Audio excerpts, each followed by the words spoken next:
گزارے کیسے زندگی، آؤ علماء سے پوچھ لیں، آئے جو مشکل پیش کوئی،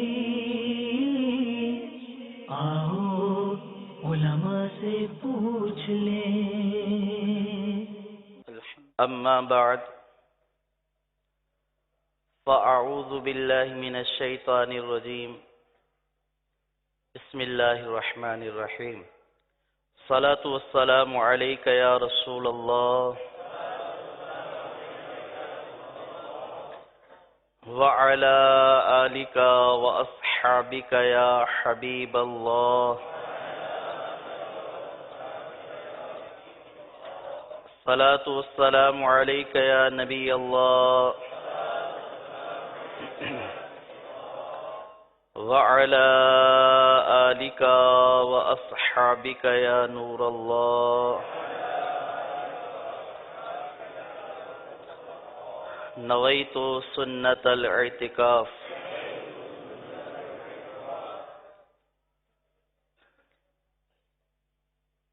نبی اکرم نور مجسم شاہ بنی آدم صلی اللہ تعالی علیہ وآلہ وسلم کا فرمان عظمت عالی شان ہے، جو شخص مجھ پر ایک مرتبہ درود پاک پڑھتا ہے اللہ تبارک و تعالی اس پر 10 رحمتیں نازل فرماتا ہے۔ صلو علی الحبیب صلی اللہ علی محمد صلی اللہ علیہ وسلم۔ فرض علوم کورس میں آج کے بیان کا موضوع ہے طلاق۔ کل آپ نے نکاح کے بارے میں سنا تھا، آج انشاءاللہ طلاق کے اہم اور ضروری مسائل کو بیان کیا جائے گا۔ جب کوئی شخص نکاح کر لیتا ہے تو اب اس کے لیے طلاق کے مسائل سیکھنا، طلاق کی اقسام، طلاق کن الفاظ سے ہو جاتی ہے اور کن سے نہیں ہوتی ہے، کون کون سے وہ الفاظ ہیں، طلاق کی کتنی اقسام ہیں، تو یہ ساری چیزیں اب اس سے متعلق ہو گئیں۔ شادی سے پہلے اس کے لیے سیکھنا مستحب تھا، لیکن جب شادی شدہ ہو گیا، نکاح ہو گیا، اب اس نکاح کو برقرار کیسے رکھا جا سکتا ہے، یہ ٹوٹے گا کیسے اور کس طرح ٹوٹ سکتا ہے، ختم ہو سکتا ہے، اب اس کا سیکھنا ضروری ہو گیا۔ اور اگر نہیں سیکھیں گے تو پھر بعض صورتوں میں آدمی طلاق دے کر پچھتا رہا ہوتا ہے کہ اے کاش مجھے اس کا پہلے پتہ چل جاتا، یہ معلومات پہلے میرے علم میں آ جاتی تو میں صحیح درست طریقے سے سنت کے مطابق گناہ سے بچتے ہوئے اگر مجھے یہ بندھن ختم بھی کرنا تھا تو گناہ سے بچتے ہوئے درست طریقے کے مطابق، اچھے طریقے کے مطابق میں اس آپشن کو اختیار کرتا تو ندامت بھی کم ہوتی اور گناہوں سے بچنے کا ایک سبب بھی بن جاتا۔ تو آج انشاءاللہ طلاق سے متعلق کچھ مسائل، اہم اور ضروری بنیادی مسائل بیان کیے جائیں گے جن کا ذہن میں ہونا ضروری ہے۔ مزید مسائل ظاہر ہے کہ پڑھ کر سیکھے جائیں گے، پوچھ کر سیکھے جائیں گے۔ یہ یاد رکھیے کہ یہ بیان سننے کے بعد ایسا نہیں ہوگا کہ آپ نے کما حق ہو ساری چیزیں سیکھ لی ہیں، بلکہ یہ ایک تعارف ہے، یہ کل مسائل نہیں ہیں، بلکہ یہ اس کا ایک اجمالی خاکہ ہے، مختصر تعارف ہے۔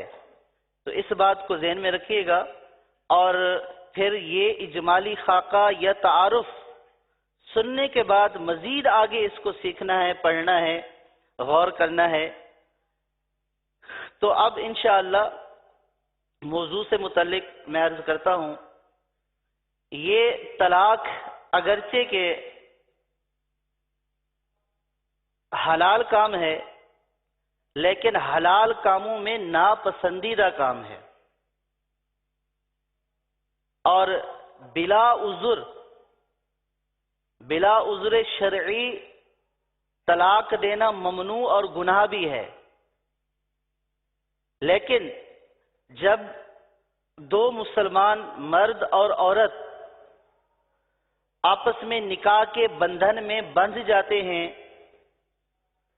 تو اب بعض اوقات ایسی صورتحال پیدا ہو جاتی ہے کہ ان کا آپس میں رہنا انتہائی دشوار ہو جاتا ہے، اور بعض اوقات یہ گناہوں کا سبب بھی بن جاتا ہے۔ تو شریعت نے یہ آپشن رکھ کر، طلاق کا آپشن رکھ کر، گویا کہ ہمارے اوپر اللہ تبارک و تعالیٰ نے آسانی فرمائی ہے۔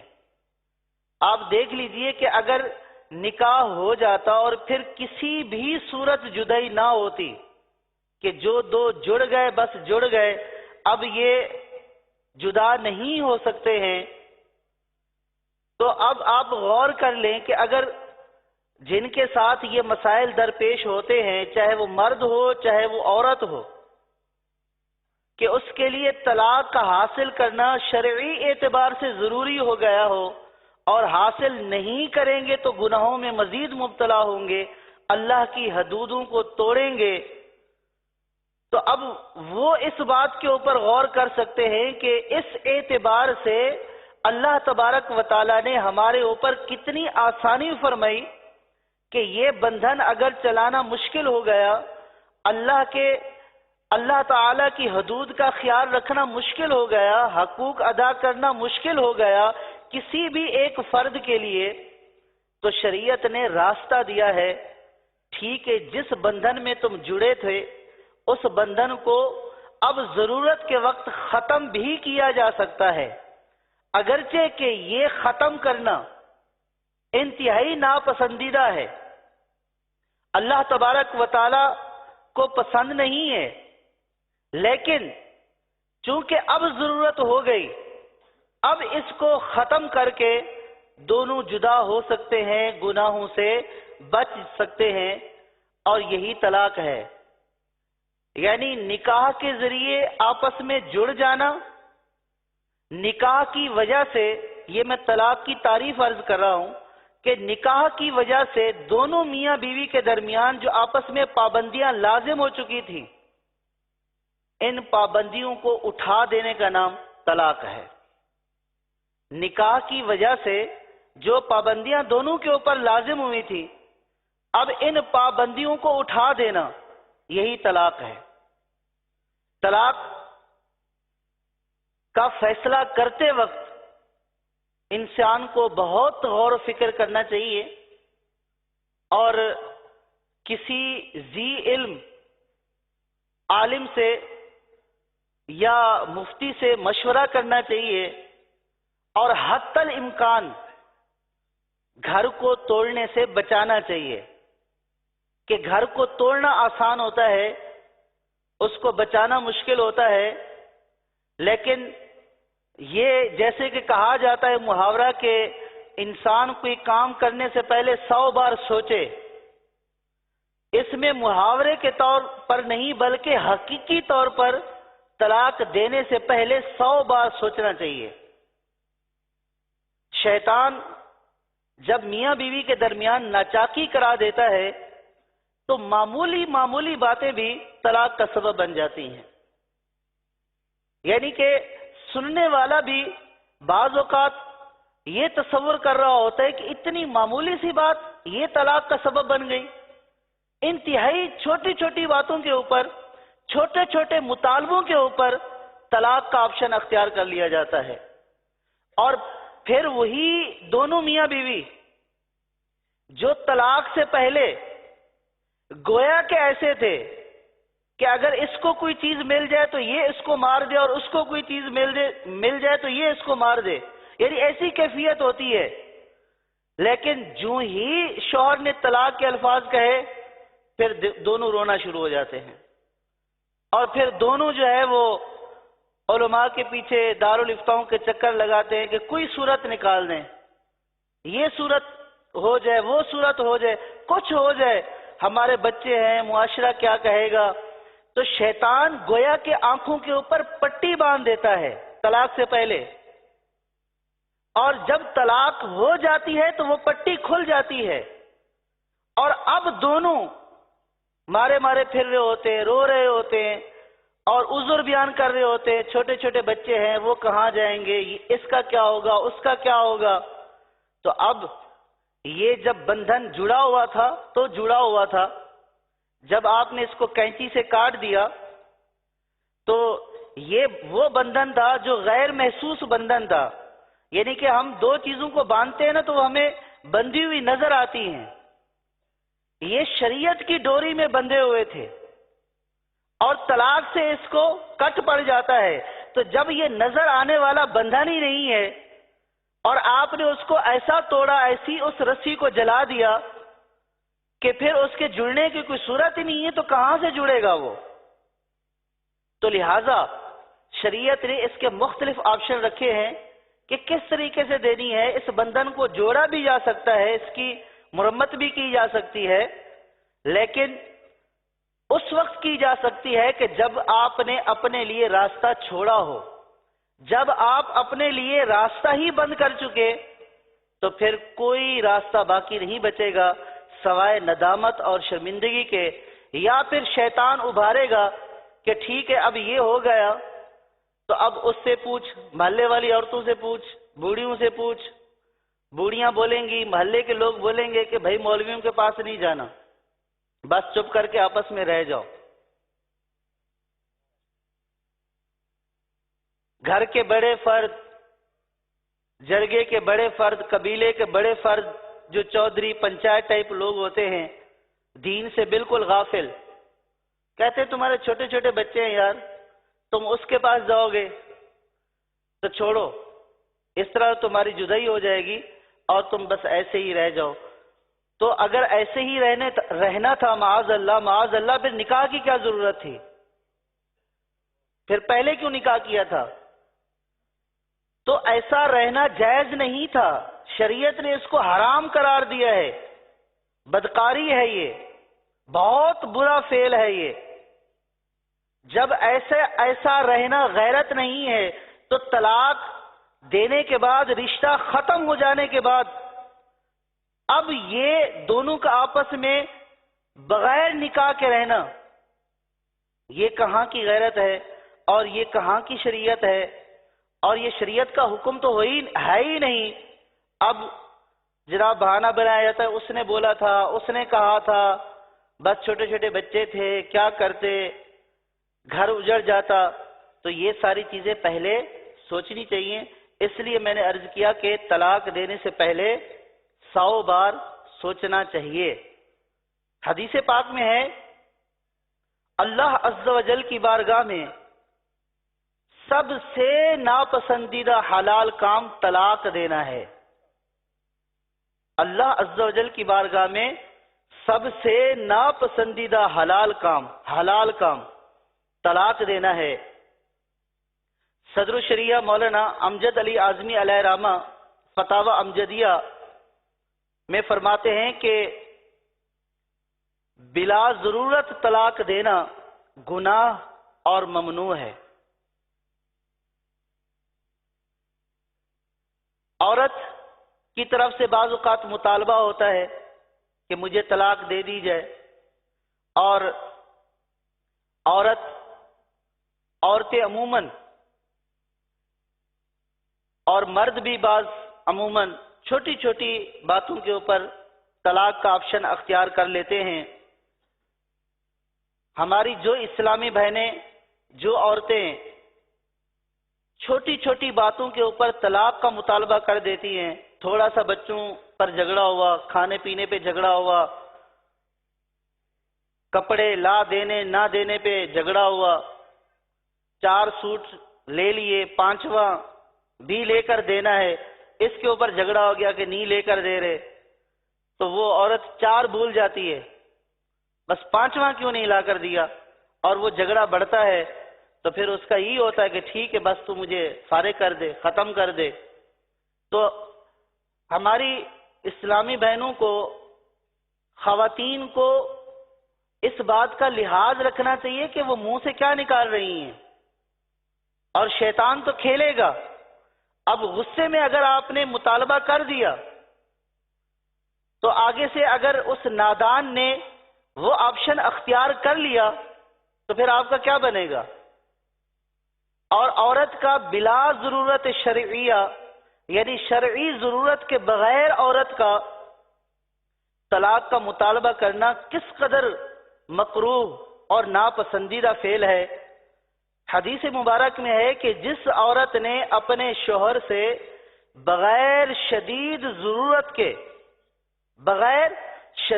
ضرورت کے طلاق کا مطالبہ کیا، اس پر جنت کی خوشبو حرام ہے۔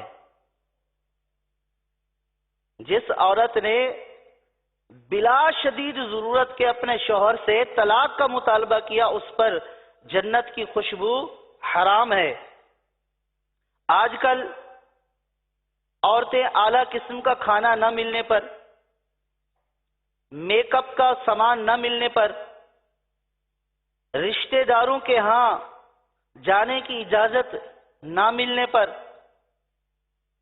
مشترکہ گھر میں رہ رہی ہیں تو علیحدہ گھر کا مطالبہ یا علیحدہ کمرہ نہ ملنے پر، اور اس طرح کی دیگر چھوٹی چھوٹی باتوں کے اوپر طلاق کا مطالبہ شروع کر دیتی ہیں، تو ان کو یہ یاد رکھنا چاہیے کہ اس مطالبے سے نہ صرف ان کا گھر برباد ہوگا، بلکہ شرعی اعتبار سے اگر یہ شرعی حاجت کو نہیں پہنچا یہ مطالبہ، تو پھر جنت کی خوشبو سے محرومی، جنت جانا تو بہت دور کی بات، جنت کی خوشبو جو احادیث پاک میں آیا کہ جنت کی خوشبو 500 سال کی راہ پر آتی ہے، یعنی جنت میں داخل ہونے سے پہلے اتنی دور آتی ہے کہ بندہ 500 سال چلے تو جنت میں داخل ہوگا، 500 سال چلنے تک اتنی پہلے خوشبو آتی ہے۔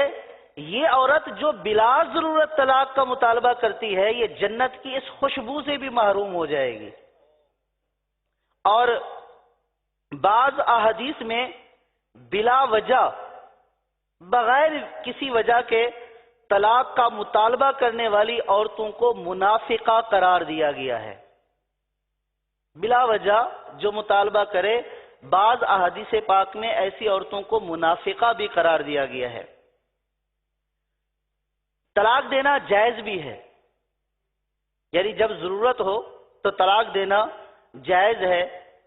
بعض صورتوں میں طلاق دینا مستحب ہے، یعنی بعض صورتوں میں مرد کا عورت کو طلاق دینا مستحب ہے، یعنی بہتر ہے، جبکہ وہ عورت فاسقہ ہو اور شوہر یا اس کے گھر والوں کو بلا وجہ تکلیف پہنچاتی ہو اور فرائض کو ترک کرنے والی ہو، تو ایسی صورت میں ایسی عورت کو طلاق دینا مستحب بھی ہے۔ اور بعض صورتوں میں مرد پر واجب ہو جاتا ہے طلاق دینا۔ شریعت نے دونوں کی رعایت رکھی ہے، یہ نہیں کہ عورت مطالبہ نہیں کرے۔ اگر مرد ایسا ہے کہ وہ حقوق زوجیت ادا نہیں کرتا، ادا کرنے پر قادر نہیں ہے، تو ایسی صورت میں مرد کو طلاق دینا مرد پر واجب ہے۔ ایسی صورت میں مرد پر طلاق دینا واجب ہے۔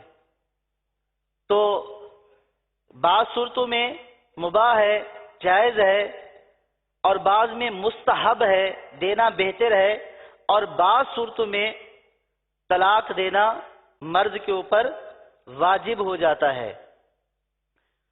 طلاق کی کئی اقسام ہیں، کئی اعتبار سے اقسام ہیں، تو انشاءاللہ ان اقسام کو ہم لکھ کر دیکھیں گے تاکہ وہ نقش ہو جائے ہمارے ذہن کے اوپر کہ یہ طریقہ کار ہے۔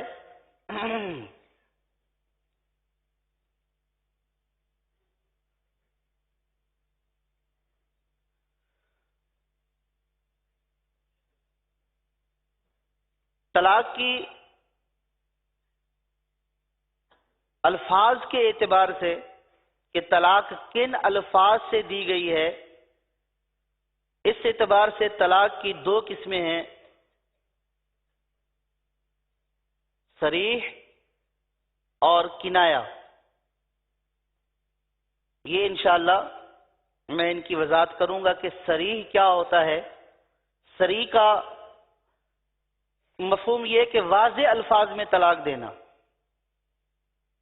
کہتے نہیں کہ صراحت کے ساتھ اس نے بیان کیا، یعنی بالکل واضح الفاظ میں کسی قسم کا کوئی شک و شبہ نہ ہو، الفاظ سنتے ہی ذہن میں یہ بات کہ جب یہ لفظ سنا جائے تو پتہ چلے کہ ہاں اس کا مطلب یہی ہے۔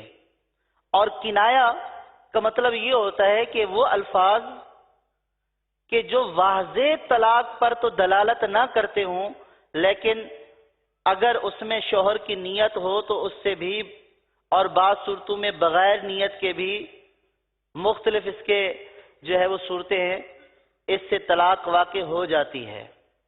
یہ الفاظ کے اعتبار سے ہے کہ مرد نے جب طلاق کے الفاظ بولے، یعنی کہ جب کوئی طلاق دے دیتا ہے تو اس سے پوچھا جاتا ہے کہ آپ نے کیا بولا، کیا کہا تھا۔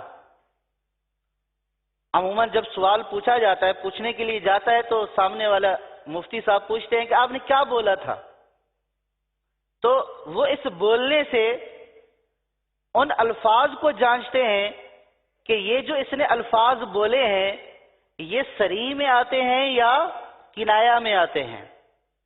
اگر صریح میں آتے ہیں تو پھر صریح کا حکم بیان کیا جاتا ہے، اور اگر کنایہ میں آتے ہیں تو پھر کنایہ کا حکم بیان کیا جاتا ہے۔ اچھا، اسی طرح طلاق کی یہ تو الفاظ کے ادائیگی کے اعتبار سے۔ اب طلاق جب واقع ہو گئی، جب طلاق واقع ہو چکی، طلاق کا جو اثر ہوتا ہے اس وقوع کے اعتبار سے بھی طلاق کی دو قسمیں ہیں، ایک طلاق رجعی اور دوسری طلاق بائن۔ آپ نے جیسے الفاظ ادا کیے ہیں تو اس الفاظ سے جو اثر آئے گا، جو طلاق واقع ہوگی، وہ یا تو طلاق رجعی ہوگی یا طلاق بائن ہوگی۔ اب طلاق رجعی کیا ہوتی ہے، طلاق بائن کیا ہوتی ہے، یہ آگے انشاءاللہ اس کو بھی بیان کیا جائے گا۔ اور طلاق دینے کے طریقے کے اعتبار سے، طلاق دینے کا طریقہ اور اس کی کتنی قسمیں ہیں، تو اس اعتبار سے 3 قسمیں ہیں۔ یہ الفاظ آگے آئیں گے مزید۔ طلاق کے واقع کرنے کے اعتبار سے، جو واقع کر رہا ہے بندہ، وہ کون کون سی کس طرح کی جو ہے اس نے واقع کی ہے۔ ایک ہے احسن، یعنی طلاق دینے کا بہت اچھا طریقہ۔ مراد یہ ہے کہ جب طلاق دینے کی ضرورت پڑے تو یہ جو 3 طریقے ہیں اس کے، احسن، حسن اور بدعت یا بدعی، یعنی برا طریقہ، غلط طریقہ۔ یہ احسن یعنی بہت اچھا طریقہ طلاق دینے کا، یہ حسن یعنی اس سے کم اچھا۔ یہ بھی اچھا ہوتا ہے لیکن اس کے مقابلے میں کم اچھا ہوتا ہے. اور بدعی یا طلاق بدعت یہ بھی طلاق اس صورت میں واقع ہو جاتی ہے، لیکن اس طریقے کو اختیار کرنا یہ ناجائز اور گناہ والی صورت ہوتی ہے، لیکن اس سے طلاق واقع ہو جاتی ہے. اب احسن کیا ہے؟ طلاق احسن یعنی کہ اللہ نہ کرے جب بھی کسی نکاح والے کو طلاق دینے کا آپشن اختیار کرنا پڑے، 100 بار سوچ لیا، پہلے اچھے طریقے سے غور و فکر کر لیا، مشورہ کر لیا، اب یہ آپشن اختیار کرنا ہے، تو اب اس کو کیسے اختیار کرنا ہے کہ جس میں اس کا کام بھی ہو جائے، جدائی بھی ہو جائے، لیکن ایسی جدائی ہو کہ جس کو دوبارہ جوڑنا آسان ہو اور اس میں ندامت بھی بہت کم ہو. کہ اگر طلاق دیتے وقت شیطان نے آنکھوں پر پٹی باندھ رکھی ہے اور پتہ نہیں چل رہا، ہوش و حواس اڑ گئے، تو اب بھی اس آسن والے طریقے کو اختیار کیا جائے تو اس صورت میں بچت ہو سکتی ہے، ندامت کم ہوگی، دوبارہ دونوں جڑ سکتے ہیں. اور اگر کسی نے بالکل ہی آخری طریقہ اختیار کر لیا تو پھر اس صورت میں بچت کی کوئی صورت نہیں ہو سکتی، اور پھر ندامت ہی ندامت ہے، پھر رونا ہی رونا ہے. اللہ تبارک و تعالی ہم سب کو اس رونے سے بچائے. اچھا، اب آسن کیا ہے؟ طلاق آسن یہ ہے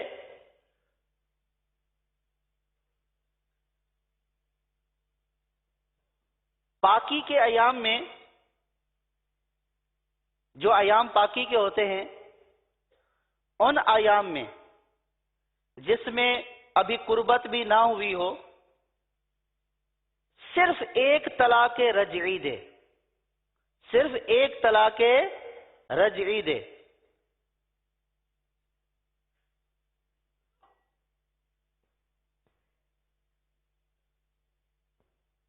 اور پھر اپنے لب سی لے، خاموش ہو جائے، چھوڑ دے. اور جب طلاق ہو جائے گی تو اس کے بعد اس کی عدت شروع ہو جائے گی، اور جب عدت گزر جائے گی تو یہ عورت اس کے نکاح سے بالکل ختم ہو جائے گی. عدت کے بعد نکاح ختم ہو جائے گا، لیکن اس عدت کے اندر عدت گزرنے سے پہلے اس کو رجوع کرنے کا اختیار ہوگا، اور عدت گزرنے کے بعد بھی یہ رجوع کر سکتا ہے، لیکن رجوع کس طریقے سے کرنا ہے وہ میں بعد میں عرض کرتا ہوں. اب یہ ہم نے کہا کہ جو طہارت کے ایام ہیں، اور ان طہارت کے ایام میں ابھی قربت نہیں ہوئی ہے،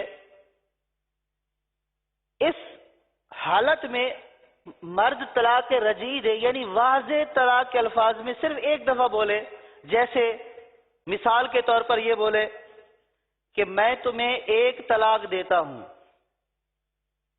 میں تمہیں ایک طلاق دیتا ہوں، یا میں نے تمہیں طلاق دی، یا اپنی زوجہ کا نام بولے کہ جیسے اے فاطمہ میں نے آپ کو ایک طلاق دی، یا میں نے فاطمہ کو طلاق دی.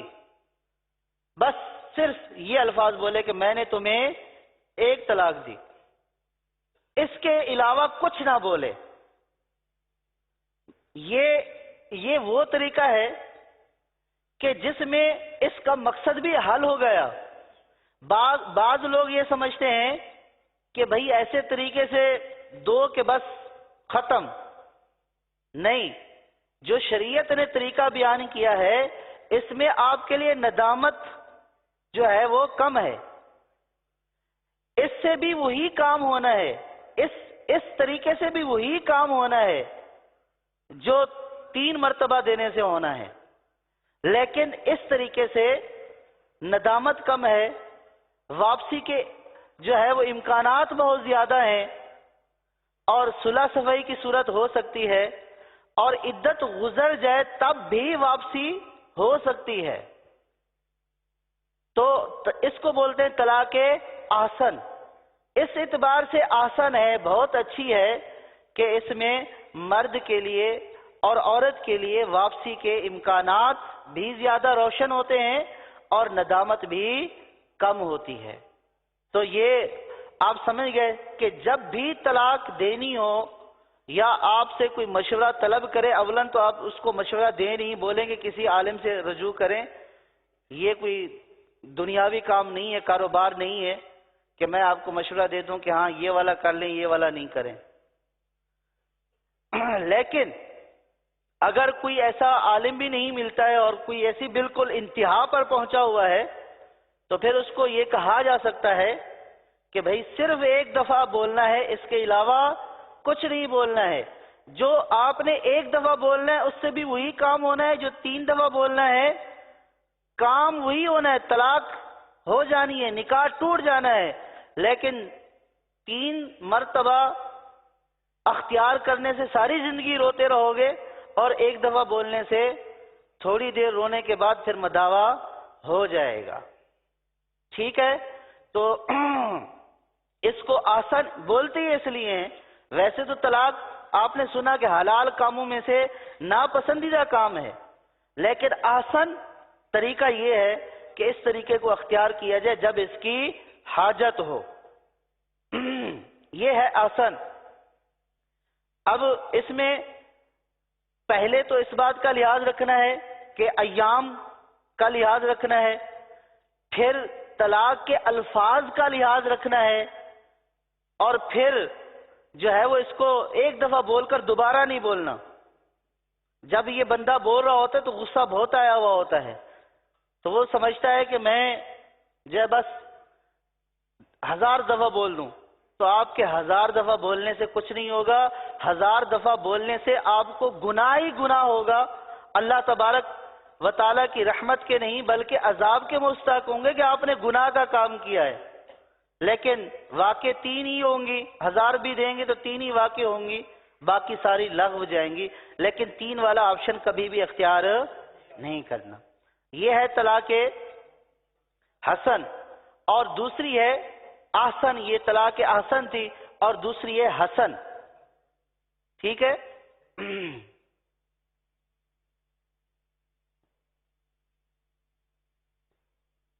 حسن یہ بھی اچھا طریقہ ہے، اس کو بھی اختیار کیا جا سکتا ہے، لیکن یہ اس سے کم اچھا ہے۔ اب یہ کیا ہے؟ یہ ہے کہ اگر فرض کیا نکاح ہوا، ابھی رخصتی نہیں ہوئی، تو عورت سے قربت ابھی نہیں ہوئی اور اس کو صرف ایک طلاق دی ہے، اس میں ایام کا لحاظ نہیں ہے۔ بہتر یہ ہے کہ پاکی کے ایام میں دے، لیکن پاکی کے ایام میں نہیں دی ہے اور صرف ایک ہی طلاق دی ہے، تو یہ بھی اچھا ہے، اس سے بھی طلاق ہو جائے گی۔ اور اگر قربت ہو چکی ہے میاں بیوی کے درمیان تو پھر 3 پاکی کے ایام میں 3 طلاقیں دے، یعنی یوں کہ پہلے پاکی کے ایام میں 1 طلاق دے دی، پھر چھوڑ دیا، پھر جب وہی ایام آئے قربت کیے بغیر پھر دوسری طلاق دے دی، پھر چھوڑ دیا، پھر جب پاکی کے ایام آئے تو تیسری طلاق دے۔ یہ بھی طریقہ حسن ہے، لیکن اس میں بھی بندے کو سوچنے کا ٹائم مل جاتا ہے۔ آخری حد تک پہنچنے سے پہلے پہلے اس کو کافی وقت مل جاتا ہے کہ جب اس نے جن ایام میں طلاق دینی ہے ان ایام میں طلاق دی اور صرف 1 مرتبہ دی، اور اسی لفظ کے ساتھ جو میں نے آپ کو ابھی بتایا کہ میں نے تمہیں طلاق دی، ایک طلاق دی، یا میں نے فلانی عورت کو طلاق دی اپنی بیوی کا نام لے کر، اور جن ایام میں دینی ہے ایک مرتبہ دے اور پھر چھوڑ دے، پھر جب یہ دوبارہ یہ ایام پلٹ کر آئیں پھر دوسری دفعہ دے، پھر چھوڑ دے، پھر جب یہ ایام پلٹ کر آئیں تو تیسری دفعہ دے، تو یہ بھی اچھا طریقہ ہے، لیکن یہ کم اچھا طریقہ ہے۔ اور اس صورت میں اگر 3 طلاقیں پاکی کے ایام میں دے کر 3 طلاقیں دے دیں تو اب تیسری طلاق کے بعد پھر جو ہے اس سے بغیر کسی دوسرے مرد سے نکاح کیے بغیر، کسی دوسرے کی زوجیت میں جائے بغیر پھر اس کا اس سے نکاح نہیں ہو سکتا ہے۔ اچھا، اسی طرح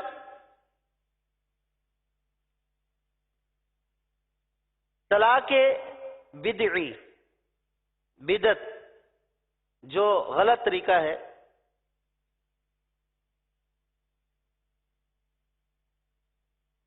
یہ کیا ہے؟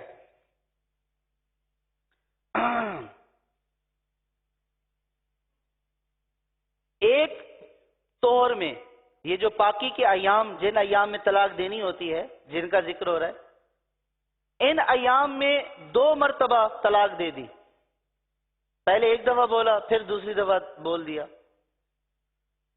یا 3 دفعہ طلاق دے دی،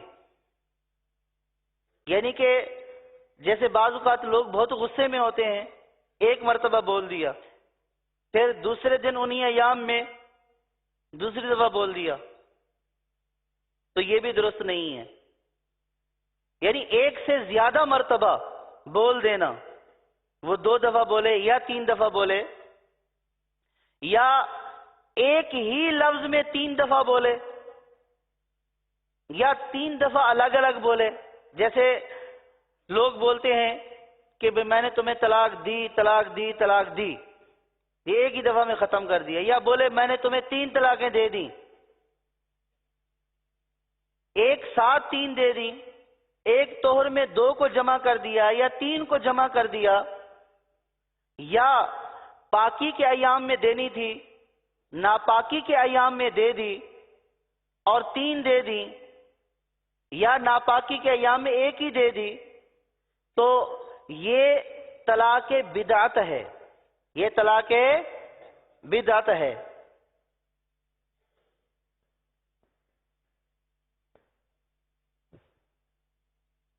اور اس صورت کو اختیار کرنا یہ گناہ والی صورت ہے، یہ گناہ والی صورت ہے۔ اگر ایک دفعہ دی ہے تو اور چھوڑ دیا تو یہ احسن ہے، اور اگر ایک دفعہ دی ہے ایک ایام میں، پھر دوسرے ایام میں دوسری دفعہ، پھر تیسرے ایام میں تیسری دفعہ، تو یہ طلاق حسن ہے۔ اور اگر ایک ہی پاکی کے ایام میں 2 دفعہ دے دی، 3 دفعہ دے دی، یا جو عورت جس سے قربت ہو چکی اس کو ان ایام میں دے دی جو ناپاکی کے ایام کہلاتے ہیں، یا جو ہے وہ 3 دفعہ ایک ساتھ ہی دے دی، تو یہ طلاق بدعت ہے، یہ ناجائز اور گناہ والی صورت ہے، اور یہ وہ والی صورت ہے کہ جس میں ندامت بہت زیادہ ہے اور اس کا ازالہ بہت مشکل ہے، اور ندامت اس میں بہت زیادہ ہے، اور یہ گناہ والی صورت ہے۔ اب بعض لوگ یہ بولتے ہیں 3 دفعہ دینے کے بعد کہ بھئی یہ تو گناہ تھا، دینا ہی گناہ تھا، دیکھیں یہ ہوگی کیسے؟ یعنی شیطان ان کو الٹی پٹی پڑھاتا ہے، بولتے ہیں یہ تو دینا ہی گناہ تھا، ہم نے سنا ہے کہ ان دنوں میں تو دیتے ہی نہیں ہیں۔ بھائی ان دنوں میں دیتے نہیں ہیں، آپ نے تو دے دی ہے نا، یہ تھوڑی بولا ہے کہ ان دنوں میں نہیں دینی، کا مطلب یہ تھوڑی ہے کہ اگر آپ نے دے بھی دی تو ہوگی ہی نہیں، دے دی تو ہر صورت میں ہو جائے گی، یہ رکے گی نہیں۔ اس کا مطلب یہ ہے کہ ان صورتوں میں دینا کیا ہے؟ گناہ ہے، اور گناہ ہونے کا مطلب یہ کہ ان دنوں میں نہیں دینی ہے، اور اس طرح نہیں دینی ہے، نہیں دینی ہے، لیکن اس کا مطلب یہ نہیں ہے کہ اگر آپ نے دے دی تو ہوگی ہی نہیں۔ آپ یہ دیکھیں کہ جو جانور حلال نہیں ہے، جو جانور حلال نہیں ہے، ان کا گوشت کھانا کیا ہے؟ حرام ہی ہے۔ اب اگر کسی بدبخت نے جان بوجھ کر کھا لیا تو کیا کہیں گے کہ اس نے کھایا ہی نہیں ہے؟ کھا تو چکا نا، کھانا نہیں چاہیے تھا لیکن کھا لیا، تو اب یہ بولے کہ چونکہ یہ گناہ تھا تو بس ایسا سمجھو میں نے کھایا ہی نہیں ہے، یار یہ تو ویسے ہی گناہ تھا، تو وہ تو کھا چکے۔ تو یہ اس کو ایسے ہی سمجھ لیں کہ ایک چیز جیسے کرنی نہیں چاہیے تھی اس طریقے سے، لیکن اگر اس طریقے سے کر لی تو کیا وہ نہیں ہوئی؟ وہ تو ہو ہی جائے گی۔ اب یہ دیکھیے کہ کوئی برتن میں کسی کو پیاس لگی ہوئی ہے، ایک طریقہ یہ ہے کہ سنت کے مطابق بیٹھ کر پیے اور اپنی پیاس بجھائے، 3 سانس میں پیے، بسم اللہ پڑھ کر پیے، اور ایک یہ کہ جانوروں کی طرح پیتا ہے، برتن رکھا ہوا اس میں منہ ڈال کے پیتا ہے اور پیاس بجھا لیتا ہے، تو اب اس کیا کہے گا کہ میں نے جس طریقے سے پینا تھا اس طریقے سے تو پیا نہیں ہے، میں نے پیا ہے جانوروں کی طرح، تو میں نے پیا ہی نہیں ہے۔ پی تو لیا ہے۔ تو اسی طریقے سے بہت سارے لوگوں کو شیطان الٹی پٹی پڑھاتا ہے کہ جی ہم نے قرآن پاک میں پڑھا ہے، ویسے اس نے قرآن پاک پتہ نہیں کبھی پڑھا بھی ہے یا نہیں۔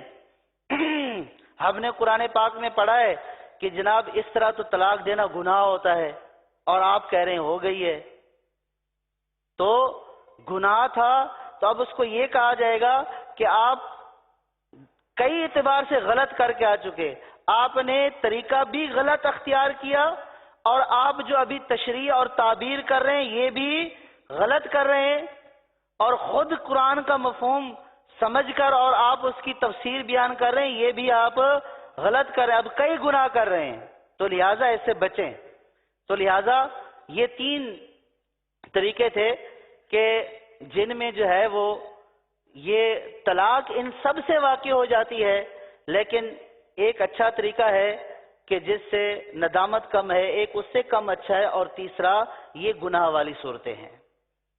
یہ ان میں سے جو گناہ والی صورتیں یہ حسن ہیں، ان کے کچھ میں نے آپ کو بیان کیے ہیں، اس کی صورتیں اور بھی ہیں جو آپ بہار شریعت سے پڑھیں گے کہ کون کون سی بدعت والی صورتیں ہیں، کون کون سی حسن والی صورتیں ہیں۔ اچھا، اب طلاق جو واقع کرنے والا ہے شوہر، اس کے طلاق واقع ہونے کے لیے شرط یہ ہے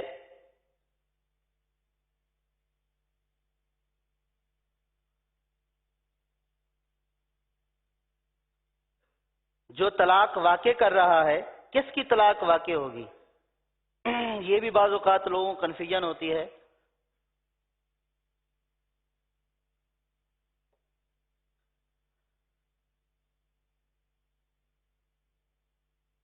عاقل، جو طلاق واقع کرنے والا ہو اس کا عاقل ہونا شرط ہے۔ مراد یہ کہ اگر وہ پاگل ہے، اگر یعنی نکاح تو کیا تھا صحیح ہو گیا، صحیح تھا، لیکن اب نکاح کرنے کے بعد پاگل ہو گیا، اب کس وجہ سے ہوا؟ کسی بھی وجہ سے ہو سکتا ہے، ویسے بھی ہو سکتا ہے، نکاح کرنے کی وجہ سے بھی پاگل ہو سکتا ہے، ویسے بھی پاگل ہو سکتا ہے۔ تو اب اگر وہ مجنون ہو گیا اور اس نے طلاق دے دی تو اب جو ہے اس کی طلاق واقع نہیں ہوگی، پاگل شخص کی طلاق واقع نہیں ہوگی۔ تو اس بات کا بھی لحاظ رکھنا چاہیے کہ جیسے والدین ایسے پاگل بچوں کی شادیاں بھی بعض اوقات دھوکے سے کرا دیتے ہیں، اب جو عورت کسی پاگل شخص کے نکاح میں آ گئی یا وہ بعد میں پاگل ہو گیا، اب اس کے لیے مسئلہ یہ ہے کہ اب پاگل تو طلاق دے ہی نہیں سکتا، ٹھیک ہے؟ تو عاقل ہونا شرط ہے۔ پاگل کی طلاق واقع نہیں ہوگی، مجنون کی طلاق واقع نہیں ہوگی۔ اچھا دوسری،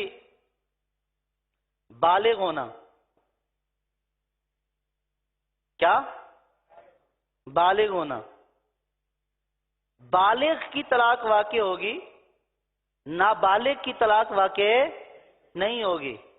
نابالغ اگرچہ کہ سمجھدار ہو، چھوٹے چھوٹے بچے بھی ہیں آج کل سمجھدار ہوتے ہیں، ہر چیز کو سمجھتے ہیں، نابالغ اگرچہ کہ سمجھدار ہو اس کی طلاق واقع، نابالغ کا نکاح ہو جاتا ہے، نابالغ کا، اس کا ولی نابالغ کا نکاح کرا دے تو نکاح ہو جائے گا، لیکن نابالغ کی طلاق واقع نہیں ہوتی، کیونکہ طلاق ایک ضرر ہے، نقصان والی چیز ہے۔ اور جو نابالغ ہوتا ہے، اگرچہ کہ بعض سمجھدار بچے بھی ہوتے ہیں لیکن وہ باتوں کے اعتبار سے سمجھدار ہوتے ہیں، چیزوں کو سمجھنے کے اعتبار سے سمجھدار ہوتے ہیں، لیکن اپنا نقصان اور نفع کے اعتبار سے وہ سمجھدار نہیں ہوتے، ان کی عقل کامل نہیں ہوتی۔ نابالغ کے تصرف کو اس لیے شریعت نے روکا ہے کہ اس کی ابھی عقل کامل نہیں ہے، اس کو پتہ نہیں ہے کہ وہ نقصان والا کام کر رہا ہے یا نفع والا، تو شریعت نے نابالغ کی رعایت کی ہے، اس کی رعایت کی ہے، اس کے وہ والے تصرفات جو نقصان والے ہیں اس کی ذات کے لیے شریعت نے اس کو روک لگا دی ہے، تو یہ نابالغ جو ہے اس کی طلاق واقع نہیں ہوگی۔ اب بعض وہ صورتیں ہیں کہ جس میں عموماً لوگ یہ سمجھتے ہیں کہ اس میں نہیں ہونی چاہیے، لیکن ان میں طلاق واقع ہو جاتی ہے۔ اچھا اسی میں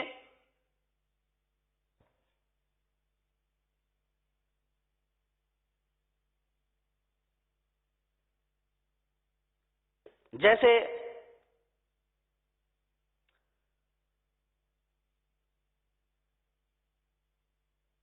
نشے کی حالت میں طلاق،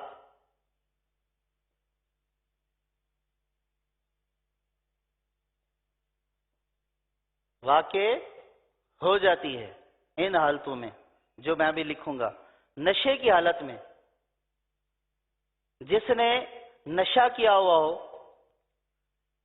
کسی بھی قسم کا نشہ کیا ہوا ہو، شراب کا ہو، بھنگ کا ہو، چرس کا ہو، معاذ اللہ، اور اس حالت میں طلاق دے دی ہے، تو نشے کی حالت میں دی جانے والی طلاق واقع ہو جاتی ہے۔ تو نشے والے کے لیے یہ بھی باعث عبرت ہے کہ نشہ عقل کو زائل کر دیتا ہے، اگرچہ کتنا بڑا نشئی کیوں نہ ہو لیکن اس کی عقل کیا ہو جاتی ہے؟ زائل ہو جاتی ہے، اسی لیے تو اول پھول بکتا ہے، اسی لیے تو عجیب و غریب حرکتیں کرتا ہے، اسی لیے تو دنیاوی قوانین کے اعتبار سے بھی جو دنیاوی طور پر مہذب ممالک کہلاتے ہیں وہاں اس کے ہر طرح کے کاموں کے اوپر، ڈرائیونگ کرنے کے اوپر پابندی، اس طرح کے امور کے اوپر پابندی ہوتی ہے کیونکہ اس کی عقل غائب ہو چکی ہوتی ہے۔ لیکن جو شخص شریعت کی نافرمانی کرتے ہوئے اپنی عقل کو خود ہی زائل کر دے، شریعت نے بھی پھر اس کا کوئی احترام نہیں رکھا ہے۔ دیکھیں عاقل، لیکن یہاں پہ ہم نے کہا نا عاقل کے مقابلے میں پاگل، ہماری زبان میں پاگل، جو خود سے پاگل ہو گیا، شریعت نے اس کے حقوق کا تحفظ کیا ہے، اس بیچارے کی عقل نہیں ہے۔ لیکن یہ جو نشے کی حالت میں پاگل ہو جاتا ہے نا، تو شریعت نے کہا کہ یہ تو خود سے پاگل ہوا ہے، اس کے حقوق کی کہاں سے رعایت ہوگی؟ اس نے خود اپنی عقل کو کیا کر دیا؟ زائل کر دیا، تو نشے کی حالت میں طلاق واقع ہو جاتی ہے۔ ہاں ایک صورت یہ ہے کہ کسی شخص نے زور زبردستی سے گن پوائنٹ پر اس کو بولا کہ یہ شراب پیو، یہ نشہ کرو، اور اس صورت میں اس کی عقل زائل ہو گئی اور اب اس نے اگر طلاق دے دی ہے تو اس صورت میں طلاق واقع نہیں ہوگی۔ ہاں لیکن یہ زور زبردستی سے مراد یہ نہیں ہے کہ چند عیاش دوست مل کر بیٹھے، دوسرے نے بولا یار پی لو پی لو پی لو پی لو، اصرار کرتے رہے. اب یہ بولے آ کر کہ میں نے سنا تھا کہ کوئی دوسرا پلا دے تو نہیں ہوتی. وہ ایسے نہیں دوسرا پلا دے، گن پوائنٹ کے اوپر کہ بھئی تمہیں پینی پڑے گی. جیسے بعض عیاش قسم کے لوگ، ایسے لوگوں کو جو نہیں پیتے ہیں تو ان کو تکلیف پہنچانے کے لیے اس طرح بھی بعض لوگ کرتے ہیں کہ پیو، اور اگر یہ نہیں پیے گا تو جان سے مار دے گا، یا ایسا مارے گا کہ کوئی عضو اس کا تلف کر دے گا، ضائع کر دے گا. اور ایسا کرنے پر قدرت بھی رکھتا ہے. اور اس صورت میں اس نے اگر پلا دی ہے تو پھر اس نے اس حالت میں طلاق دے دی ہے تو اس صورت میں طلاق نہیں ہوگی. اور اگر ایسی کوئی صورت نہیں ہے، عیاش دوست ملے اور آپس میں جو ہے وہ عیاشی میں پی، ایک دوسرے کو اصرار کر کے پلایا، تو طلاق واقع ہو جائے گی. غصے کی حالت میں، غصے کی حالت میں طلاق واقع ہو جاتی ہے. بہت سارے، یعنی کہ عموماً جو لوگ طلاق دیتے ہیں ان کا سب سے پہلی بات یہی ہے کہ جی غصے میں دے دی ہے، بس غصے میں دے دی ہے. تو طلاق ابھی تک تو یہی ہے کہ غصے میں دی جاتی ہے. عموماً طلاق جو آپشن اختیار کرتے ہیں وہ غصے میں ہی دیتے ہیں. کوئی ایسا نہیں کرتا ہے کہ جس نے طلاق دینی ہے وہ جائے بازار سے پھولوں والوں کے پاس اور اس کو بولے کہ اعلیٰ قسم کا ہار پہناؤ کہ آج میں نے بناؤ کہ میں نے یہ پہن کر آج طلاق دینی ہے. شادی میں، خوشی میں تو آپ نے دیکھا ہوگا نا، لوگ نے ہار پہنا ہوا ہوتا ہے، لیکن طلاق دیتے وقت ایسا نہیں ہوتا کہ وہ خوشی سے جھوم رہا ہو اور پھر بیوی کو بولے کہ میں نے تمہیں طلاق دی. ایسا نہیں ہوتا نا. یہ آپشن ہوتا ہی غصے کی حالت میں ہے. تو غصے کی حالت میں طلاق واقع ہو جاتی ہے، اس کو ذہن میں بٹھا لیں. اسی لیے تو شریعت نے غصے کو ختم کرنے کا علاج، غصے کا علاج، امیر اہل سنت کا رسالہ ہے نا، غصے کا علاج، اور اس میں احادیث کے ذریعے علاج بیان کیا گیا. تو غصہ ایسی چیز ہے کہ احادیث میں اس کو ختم کرنے کا حکم دیا گیا، اس لیے کہ غصے سے پتہ نہیں یہ کیا نقصان کر دے گا. اور جو شادی شدہ ہوتا ہے اور گھر میں اگر بیوی بچوں کے ساتھ غصہ ہے تو اس کا پہلا نقصان غصے کا طلاق کی صورت میں سامنے آتا ہے. تو اس لیے اس غصے کو کم کرنے کی کوشش کرنی ہے. ایسا تو نہیں ہو سکتا کہ غصہ آئے نا غصے کے اوپر ریئیکشن نہیں کرنا اور اس کو کم کرنے کی صورت کرنی ہے. لیکن اگر اس حالت میں طلاق کے آپشن کو کسی نے اختیار کر لیا، طلاق واقع ہو جائے گی. اچھا، طلاق واقع کرنے کے لیے، طلاق واقع کرنے کے لیے گواہوں کا ہونا ضروری ہے. بعض لوگ یہ بھی بولتے ہیں کہ جی نکاح تو ہمارا گواہوں کی حالت میں ہوا تھا، اور آپ یہ کہہ رہے ہیں کہ طلاق میں تو گواہ ہونا ضروری نہیں ہے. ٹھیک ہے، طلاق واقع کرنے کی صورت میں گواہ ہونا ضروری نہیں ہے. اگر کوئی گواہ نہیں ہے تب بھی طلاق واقع ہو جائے گی. لیکن شرط یہ ہے کہ اتنی آواز سے کہے، اگر بہرا نہیں ہے تو خود اپنے کان سن لیں. بہت سارے وسوسے والے بھی ہوں گے، یا بہت سارے سننے والوں کو وسوسے بھی آئیں گے. یار میں اس دن سوچ رہا تھا، پتہ نہیں اب کیا ہو گیا. سوچنے سے نہیں ہوتا، بولنے سے ہوتا ہے. اور سوچنا بھی نہیں چاہیے اس بارے میں. ہاں ضرورت ہے، شرعی ضرورت ہے تو تبھی سوچے، غور و فکر کرے. لیکن اتنا بولے کہ اپنے کان سن لیے. نہ تو طلاق میں گواہوں کا ہونا ضروری ہے،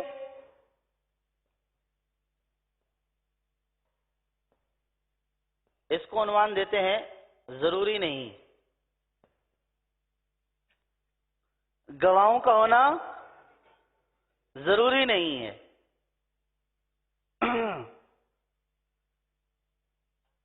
عورت کا یعنی بیوی کا سامنے ہونا ضروری نہیں ہے.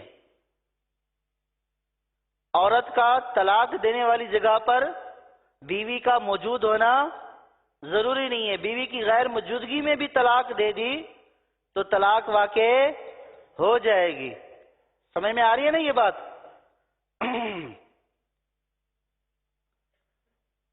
عورت کا سننا ضروری نہیں. عورت کا کہ بیوی یہ بولے میں نے تو سنا ہی نہیں ہے. بعض اس طرح کے ہوتے ہیں کہ یعنی کہ جب طلاق ہو جاتی ہے تو پھر عجیب و غریب ان کے ذہن میں آتے ہیں. تو بعض یہ کہتے ہیں کہ جی طلاق میں تو نکاح میں تو عورت سے پوچھا گیا تھا تو اب طلاق میں اس سے کیوں نہیں پوچھا جائے گا؟ نکاح میں تو عورت نے سنا تھا اس کے بعد جواب دیا تھا تو ہوا تھا. تو طلاق میں ایسا نہیں ہے. اور گواہوں کا ہونا ضروری نہیں ہے. عورت کا سامنے ہونا ضروری نہیں ہے. عورت کا سننا ضروری نہیں ہے. اگر کسی مرد نے کسی شوہر نے بند کمرے میں تنہائی میں اپنی بیوی کی طرف اضافت کرتے ہوئے طلاق کے الفاظ کہے یا لکھے طلاق ہو گئی. طلاق ہو گئی. اب اگر بیوی اس کے باوجود ساتھ رہ رہی ہے تو ظاہر ہے کہ بیوی کو تو پتہ نہیں ہے. یعنی یہ وہ والا آپشن ہے کہ مرد اس کو تنہائی میں بھی اختیار کر سکتا ہے. تو اب اگر عورت ساتھ رہ رہی ہے تو اس صورت میں تو عورت کو تو پتہ نہیں ہے, اس کے اوپر تو گناہ نہیں ہے جب تک اس کو معلوم نہیں ہے کہ اس نے ایسا کیا ہے. تو اب گناہ کس کے اوپر ہوا؟ مرد کے اوپر ہوا, لیکن طلاق واقع ہو جائے گی. اس کا لحاظ رکھنا ضروری ہے. اچھا, جس طرح بولنے سے طلاق واقع ہوتی ہے اسی طرح تحریر سے بھی طلاق واقع ہو جاتی ہے. تحریر سے بھی طلاق واقع ہو جاتی ہے, یعنی کہ لکھ لی طلاق. تحریر کی صورت میں دیتے ہیں تو وہ بولتے ہیں کہ میں نے بولا تو نہیں ہے, میں نے بولا بالکل نہیں ہے, میں نے لکھ دی ہے. اب بہت سارے لوگ ایسی بے وقوفی کرتے ہیں, نادانی کرتے ہیں, جب غصہ ہوا تو طلاق کی تحریر لکھ کر رکھ دی, چھپا کر رکھ دی. جس وقت اس نے وہ طلاق کی تحریر لکھی ہے بیوی کی طرف اضافت کرتے ہوئے اس نے یہ بولا کہ میں نے تمہیں طلاق دے دی ہے, اسی وقت طلاق واقع ہو چکی. جس طرح بیوی کا سامنے ہونا یا بیوی کا سننا ضروری نہیں ہے, اسی طرح بیوی کا تحریر بیوی کے پاس جانا یا بیوی کا تحریر کو دیکھنا بھی ضروری نہیں ہے. ہاں, ایک صورت ہے کہ جب اس نے تحریر یوں لکھی کہ جب یہ تحریر تمہیں پہنچے تو اس وقت تمہیں طلاق. اب اس نے طلاق کو شرط کے اوپر معلق کر دیا کہ جب یہ تحریر تمہیں پہنچے تو تمہیں طلاق. تو اس صورت میں اگر تحریر عورت کے پاس پہنچے گی تو طلاق واقع ہوگی, اگر اس کے پاس نہیں پہنچے گی تو طلاق واقع. یہ مسئلہ یہ ہے عورت کے پاس پہنچنے کا. لیکن یہاں پہ ہر جگہ یہی کہ بھئی عورت نے تو دیکھا نہیں ہے, میں نے اپنی بیوی کو تو دکھایا نہیں ہے, میں نے چھپا کر رکھ دی تھی کہ جب وقت ضرورت آئے گا تو اس وقت دے دوں گا, بتا دوں گا, کہہ دوں گا. وہ تو وقت جب آئے گا سو آئے گا, لیکن اب وقت آ کر گزر گیا جب اس نے لکھ دی ہے. اسی طرح اس میں جو بہت سارے لوگ جو ہے وہ نوٹری پبلک والوں کے پاس جو اسٹامپ وغیرہ لکھتے ہیں ان کے پاس جاتے ہیں طلاق بنوانے کے لیے. تو میری آپ سے مدنی التجا ہے کہ ان کے پاس تو آپ طلاق کے کاغذ بنوانے کے لیے جائیں ہی نہیں, بھول کر بھی نہ جائیں, کیونکہ یہ ان کے پاس ایک میٹر تیار رکھا ہوتا ہے, اس میں نام تبدیل کرتے ہیں, آپ کا نام لکھ دیتے ہیں, اور وہ میٹر وہ زہر کی پڑیا ہوتی ہے, 3 طلاقوں والا ہوتا ہے. ہاں, ایک تو یہ کہ آپ خود سے بنوا رہے ہیں، تو وہ آپ نے جو اس کو بتائیں گے تو وہ لکھے گا. لیکن بہت سارے لوگ جاتے ہی اس لیے ہیں کہ یار ہمیں تو قانونی پہلو پتہ نہیں ہے، تو وہ اس کے پاس چلے گئے کہ جی مجھے طلاق کا کاغذ بنا کر دے دیں، اور اس نے وہ زہر کی پڑیا اس کو بنا کر دے دی اور اس نے اس کے اوپر سائن کر دیے، تو اس میں 3 طلاقیں ہوتی ہے. اب تو کوئی آپشن ہی نہیں ہے. ٹھیک ہے، تو لہذا اس میں اگر کوئی آپ کا عزیز مبتلا ہو رہا ہے، کچھ ایسا ہو رہا ہے، تو اب آپ سن رہے ہیں ساری چیزوں کی نزاکت کو، تو آپ نے روکنا ہے. بھائی رک جائیں کہ اگر آپ بیمار ہوں گے تو آپ ڈاکٹر کے پاس جائیں گے یا گوشت والے کے پاس جائیں گے علاج کے لیے؟ تو بولیں گے بھائی یہ شرعی مسئلہ ہے، کسی مفتی صاحب سے پوچھیں. ٹھیک ہے، اس نے تو پیسے کمانے ہوتے ہیں. یعنی کہ طلاق بھی وہ ایسی دلواتا ہے کہ جس کی کوئی اور پیسے بھی لے لیتا ہے. اور ہماری عقل یعنی کہ ایسی ماری جاتی ہے کہ ہم پیسے دے کر طلاق بھی دے دیتے ہیں لوگ اور پیسے بھی دے دیتے ہیں. تو اس لیے یہ تحریر سے میں عرض کر رہا ہوں کہ تحریر خود سے لکھی ہے، لکھ کر رکھ دی ہے تو واقع ہو جائے گی. اور اس کو بولا کہ اتنی طلاقیں لکھ دے، اس نے لکھ دی، واقع ہو جائے گی. اور اس نے میٹر بنا دیا اور اس نے اس کو پڑھ لیا اور اس کے اوپر سائن کر دیے، ہو جائیں گی جتنی واقع ہو جائیں گی.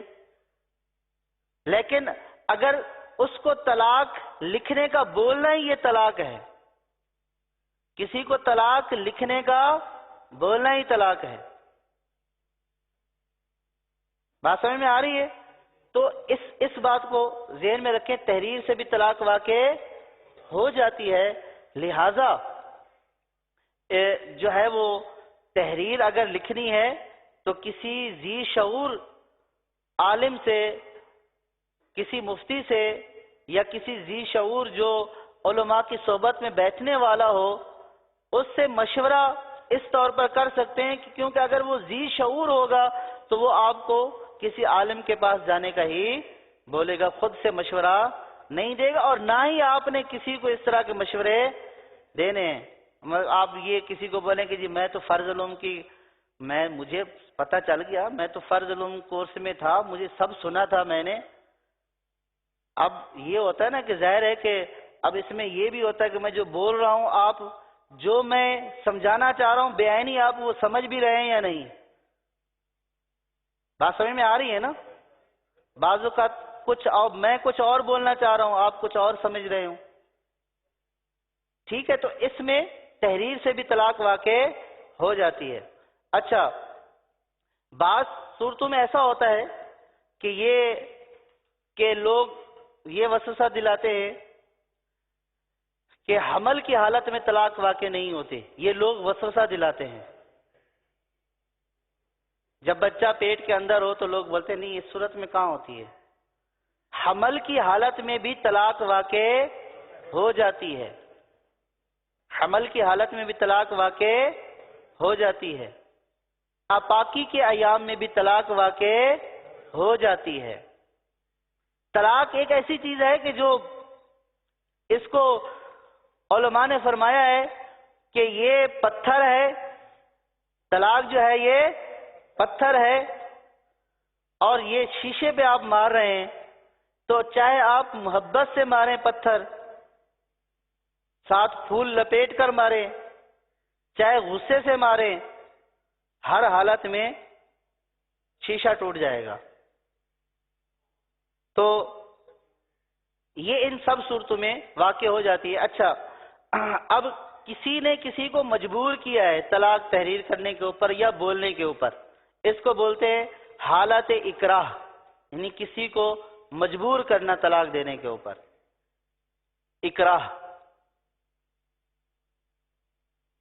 اکراہ کا مطلب ہے کسی کو مجبور کرنا کہ تو طلاق دے. اس کی مختلف صورتیں ہیں. پہلے تو یہ کہ یہ مجبوری کون سی قابل قبول ہے.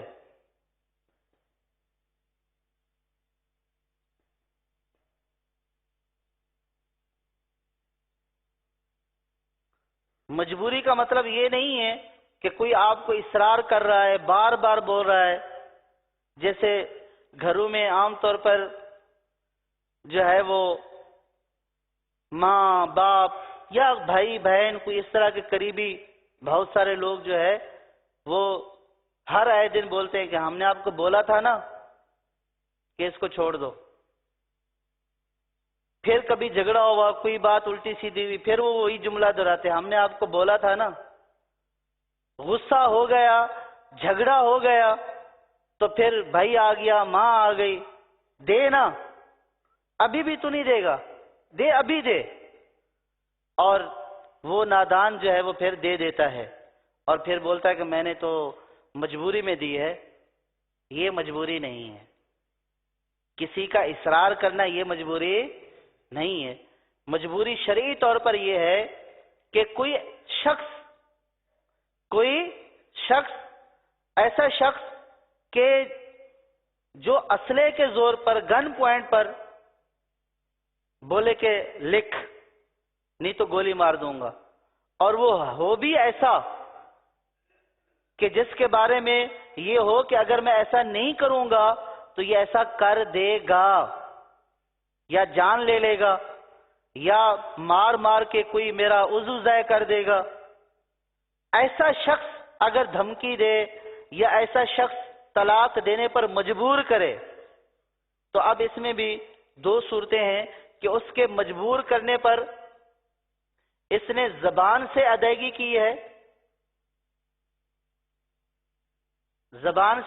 کی ہے، یا اس نے تحریر لکھوائی ہے. دو ہی صورتیں ہوں گی نا. مجبوری کی صورت میں یہ زبان سے بلوائے گا یا تحریر لکھوائے گا. اگر کسی نے زبان سے بولا ہے طلاق کے الفاظ اس اقرار والی صورت میں بھی تو بھی طلاق ہو جائے گی، اور اگر تحریر لکھوائی ہے تو پھر تحریر لکھنے میں یہ ہے کہ تحریر لکھتے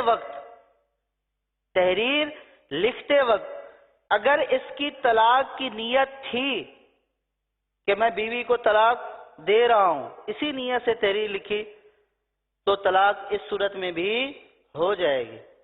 اور تحریر لکھتے وقت اس کی نیت نہیں تھی، یعنی دل میں یہ تھا کہ یہ ظالم مجھے مجبور کر رہا ہے، نہیں لکھوں گا تو یہ مار دے گا، لیکن میں اپنی بیوی کو طلاق دے نہیں رہا ہوں، بس اس کے کہنے پر زبردستی لکھ رہا ہوں. طلاق لکھتے وقت اگر طلاق دینے کی نیت نہیں تھی تو اس اکراہ کی صورت میں طلاق واقع نہیں ہوگی. یہ بات سمجھ میں آ گئی؟ یعنی اکراہ کی صورت میں زبان سے بلوایا طلاق واقع ہو جائے گی. تحریر لکھوائی، تحریر لکھتے وقت اگر نیت تھی تو طلاق لکھتے وقت نیت تھی تو ہو جائے گی. اگر تحریر اس صورت میں لکھی کہ اگر یہ اقرار نہ ہوتا، یہ مجبوری نہ ہوتی، یا دل میں یہ ہو کہ یہ مجھ سے لکھوا رہا ہے میں طلاق دے نہیں رہا ہوں، تو اس صورت میں طلاق واقع نہیں ہوگی. اور طلاق حدیث پاک میں آیا کہ طلاق ایسی چیز ہے کہ جس کی سنجیدگی بھی طلاق ہے اور جس کا مذاق بھی طلاق ہے.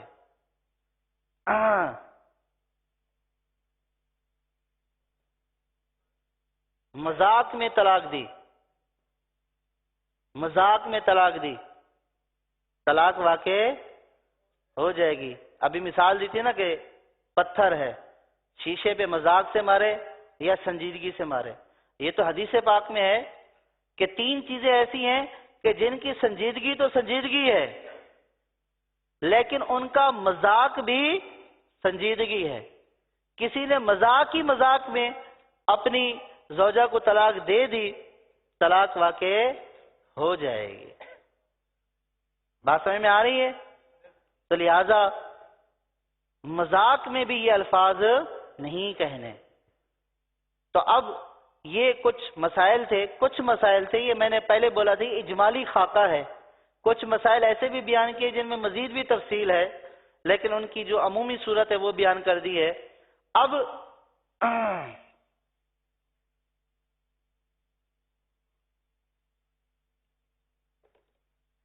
طلاق کے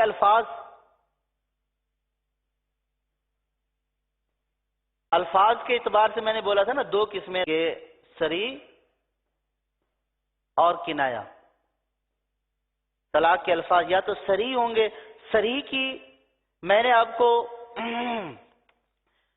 مثال بتا دی ہے۔ صریح وہ لفظ ہے کہ جس سے طلاق مراد ہونا بالکل ظاہر ہو، اور اکثر طلاق میں اس کا استعمال ہو اگرچہ وہ کسی زبان کا لفظ ہو، یعنی کسی بھی زبان کا لفظ ہے اس کو بولیں تو اس سے طلاق ہی سمجھا جاتا ہے، تو یہ طلاق کا واضح لفظ ہے۔ جیسے لفظ طلاق کہ میں نے، کوئی شوہر بولے میں نے تمہیں طلاق دی، اس سے تو واقع ہو جائے گی، یہ صریح۔ اب اگر یہ بولے کہ نہیں میں طلاق نہیں، میں تو مجھے پتہ ہی نہیں ہے طلاق کا معنی کیا ہوتا ہے، لیکن طلاق واقع ہو گئی، بعد میں بولے مجھے تو پتہ نہیں ہے کہ اس لفظ سے یہ بھی ہو جاتا ہے، ٹھیک ہے۔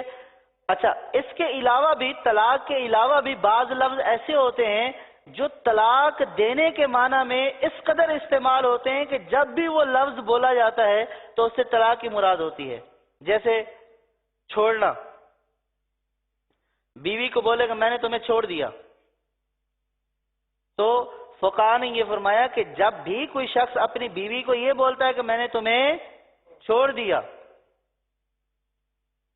صحیح ہے، غصے میں، جھگڑے میں، کسی بھی حالت میں میں نے تمہیں چھوڑ دیا، ایک تو اب چھوڑنے کا لفظ دوسرے معنی میں بھی استعمال ہوتا ہے کہ میں بیوی کو چھوڑ کر آیا ہوں اپنے سسرال میں، میکے میں، ٹھیک ہے نا۔ لیکن یہ کہ جب طلاق کے لیے اس نے بولا کہ میں نے اپنی بیوی کو چھوڑ دیا، میں تمہیں چھوڑتا ہوں، میں نے تمہیں چھوڑ دیا، تو یہ بھی صریح الفاظ طلاق میں سے ہے، ٹھیک ہے۔ تو اب اس میں یعنی عربی کا لفظ ہونا ضروری نہیں ہے، کسی بھی زبان کا لفظ جو طلاق میں اس قدر استعمال ہو کہ جب بھی وہ بولا جائے اس سے طلاق ہی سمجھی جائے۔ جیسے اگر کوئی یہ بولے آپ کے سامنے کہ میں نے بیوی کو طلاق دے دی، تو کیا سمجھیں گے آپ؟ نکاح ختم کر دیا نا، یا یہ سمجھیں گے کہ بیوی کو برگر کھلا دیا؟ یہ معنی تو نہیں آئے گا نا دوسرے والا، یا بیوی کو جو ہے وہ سوٹ لا کر دے دیا، اس کا کوئی یہ، وہ بولے میں تو یہ کہہ رہا تھا، تو آپ بھی یہ بولیں گے کہ آپ وہ بولے کہ میں نے تو، اس کا مطلب یہ کہ بیوی کو اچھا جوڑا لا کر دے دیا۔ اب بولیں گے بھائی وہ تھوڑی ہے، آپ بے وقوف ہو یا میں بے وقوف ہوں، اس کا مطلب یہی ہے کہ تم نے طلاق دے دی ہے، یعنی اس قدر طلاق کے معنی میں مستعمل ہو کہ جب بھی بولا جائے اس سے طلاق کی سمجھی جائے، وہ صریح ہوتا ہے، طلاق کا واضح لفظ ہوتا ہے۔ اور ایک طلاق کے الفاظ کنایا، اور میں نے یہ آپ کو پہلے عرض کیا تھا، کنایا وہ الفاظ ہوتے ہیں کہ جن میں طلاق کا بھی معنی ہوتا ہے اور دوسرا معنی بھی ہوتا ہے، طلاق کا بھی معنی ہوتا ہے اور دوسرا معنی بھی ہوتا ہے۔ تو اب اگر اس نے اس معنی کی، طلاق والے معنی کی بعض صورتوں میں نیت کی ہو، بعض صورتوں میں اس کی اپنی حالت کا بھی اعتبار ہوتا ہے کہ اس نے یہ لفظ کس حالت میں بولا، اور بعض صورتوں میں آگے پیچھے کا کلام بھی دیکھا جاتا ہے کہ اس سے پہلے یہ کیا بول رہا تھا، طلاق کی بات کر رہا تھا، تو اب اس نے اس کے فوراً بعد اس لفظ کو استعمال کیا تو یہ طلاق کا قرینہ بن جاتا ہے۔ اب کنایا کیا ہے؟ یہ کنایا کے تقریباً بہار شریعت میں 121 الفاظ لکھے ہوئے ہیں، 121 الفاظ لکھے ہوئے ہیں، اور سید اعلیٰ حضرت نے فتاوی رضویہ میں اس میں اور اضافہ کر دیا۔ تو اب جیسے دیکھیں، نکل جا، جا وغیرہ، یہ آپ بہار شریعت میں کنایا کے الفاظ دیکھیں گے۔ تو اب دیکھیں، اس کا مطلب یہ نہیں کہ جس نے نکل بولا تو طلاق ہو گئی، یہ مطلب نہیں ہے۔ جب اس نے اپنی زوجہ کو نکل کا لفظ بولا، اب نکل میں یہ معنی بھی ہے کہ بھئی یہاں سے نکل جا، اور نکل میں ایک چھپا ہوا معنی طلاق کا بھی ہے، یعنی وہ یہ بھی بولنا چاہتا ہے گویا کہ اب تو یہاں سے نکل جا، یا یہ کہ مطلب یہ ہے کہ میں نے تمہیں طلاق دے دی، اب یہاں سے نکل۔ اب اگر اس نے نیت کی ہے اس معنی کی، ٹھیک ہے، تو اس میں پھر بعض صورتوں میں نیت کا اعتبار ہوتا ہے، بعض صورتوں میں نیت کا اعتبار نہیں ہوتا ہے۔ اس کی حالت پوچھی جاتی ہے، آگے پیچھے بات پوچھی جاتی ہے۔ آپ جاتے ہیں نا مفتی صاحب سے فتویٰ لینے کے لیے، تو وہ پھر پوچھتے ہیں کہ پہلے کیا ہو رہا تھا، آپ کی نیت ہے یا نہیں۔ اس میں آپ اپنی ہزار نیت بھی بیان کر دیں نا، واضح الفاظ میں، صریح الفاظ میں، آپ کی نیت کا اعتبار نہیں ہوگا۔ جو میں نے آپ کو مثالیں دی نا، مثال دی نا ابھی تھوڑی دیر پہلے، کہ کوئی شخص یہ بولے کہ میں نے بیوی کو طلاق دی، تو اب کوئی کسی دوسرے سے پوچھ رہا ہے اس کا یار کیا مطلب ہوتا ہے، آپ کیا سمجھتے ہیں؟ وہ یہی بولے گا نا یار طلاق دے دی تم نے۔ یہ مطلب تھوڑی ہوتا ہے، میں تو یہ بولا کہ تمہیں اچھا جوڑا لا کر دے دیا میں نے۔ تو اس میں اب نیت نہیں، لیکن اس میں بعض صورتوں میں نیت کا اعتبار ہوتا ہے اور بعض صورتوں میں نیت کا اعتبار نہیں ہوتا ہے۔ یہ کنایہ کے جو الفاظ ہیں یہ 121 الفاظ ہیں۔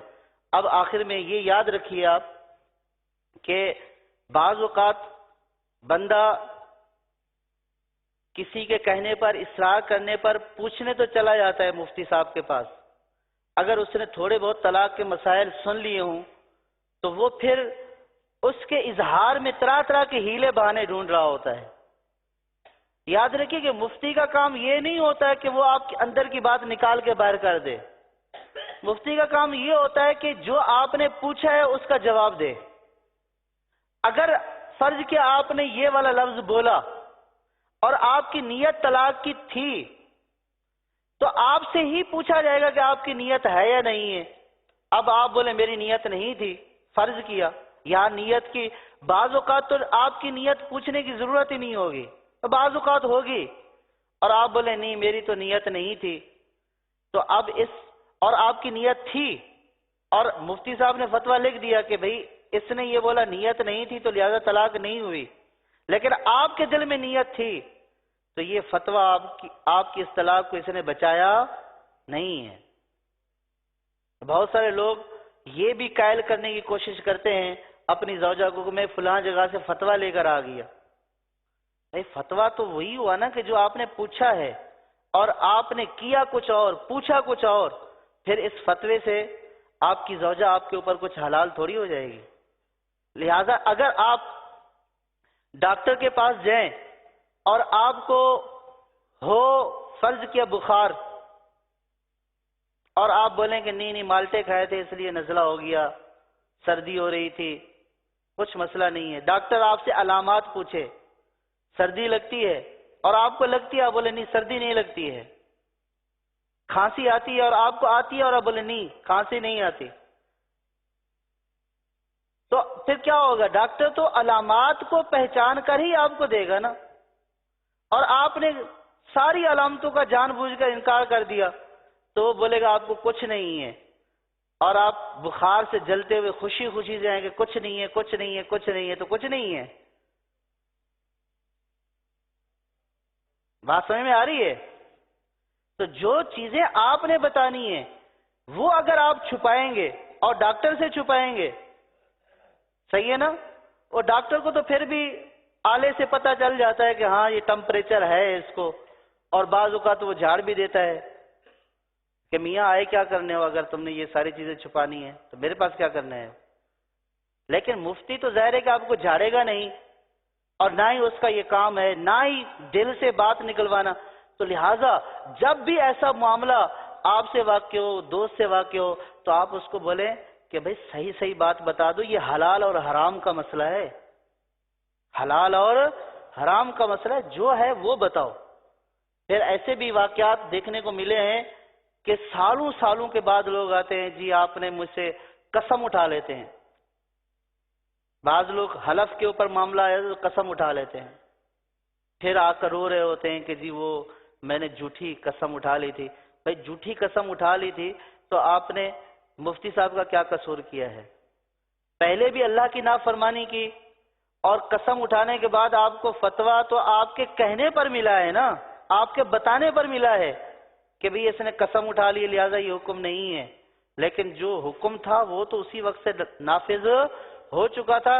جھوٹا حلف اٹھا کر گناہگار بھی ہوئے اور پھر اتنا عرصہ بغیر نکاح کے رہے تو آپ کے گھر میں برکت ہوگی؟ یہ گھر آباد ہوگا؟ یہ گھر برباد ہوگا، مزید برباد ہوگا. تو اس لیے آپ اللہ نہ کرے کوئی کسی کو بھی کسی وقت ایسا کوئی آپشن اختیار کرنا پڑ جائے تو باتوں کو چھپائے نہیں، جو واضح بات ہے وہ بتا دے. اللہ تبارک و تعالی ہمیں جو کچھ سنا اسے یاد رکھنے کی توفیق عطا فرمائے، اور طلاق جیسے ناپسندیدہ کام سے اللہ تعالی ہمیں بچائے. اور اگر خدا نہ خواستہ کبھی ضرورت ہو تو جو شرعی صحیح طریقہ ہے اس کو فالو کرنے کی ہمیں توفیق عطا فرمائے. اگرچہ کہ یہ طلاق کا موضوع بھی بہت لمبا تھا، اس کے ساتھ ایک دو موضوع اور بھی جڑے ہوئے تھے لیکن وہ نہیں ہو سکے، ٹائم بہت کم ہے. زہار کا تھا، ایلا کا تھا، یہ بھی بہت اہم چیپٹر ہیں. یہ کسی اس میں انشاءاللہ ان کو بیان کر دوں گا مزید بیانات میں اگر موقع ملا تو. اللہ تعالیٰ کی بارگاہ میں دعا ہے کہ ہماری خطاؤں سے درگزر فرمائے اور ہم سب کو مغفرت سے نواز دے.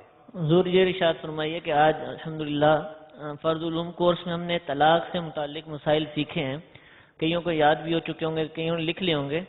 تو اب اگر گھر میں یا کسی جگہ پر دوست کے ساتھ طلاق وغیرہ کا معاملہ ہو تو اب یہ خود ہی فیصلہ کر لیں گے، خود ہی مشورے دیں گے، خود ہی فتوے دیں گے یا کوئی اور راہ اختیار کرنے ہوں گے؟ اکثر تو آپ نے فرمایا کہ انہوں نے یاد کر لیے ہوں گے اور لکھ لیے ہوں گے.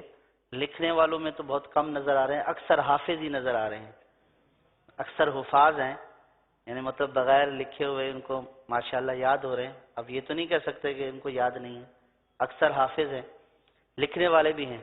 اچھا، اب جو آپ نے سوال پوچھا ہے کہ اگر کسی کے ساتھ واقعہ ہو جائے تو وہ خود سے فتویٰ، یہ تو میں عرض کر رہا ہوں نا اتنی دیر سے کہ اگر کینسر کسی کو ہو جائے اور وہ یہ بولے کہ نہیں ڈاکٹر کے پاس جانے کی ضرورت نہیں ہے، میں آپ کا علاج کر دیتا ہوں، یا مزید سمجھانے کے لیے کہ پتہ چلا کہ آپریشن کرنا ہے، بولے کہ اپنے گھر میں سارا سامان موجود ہے،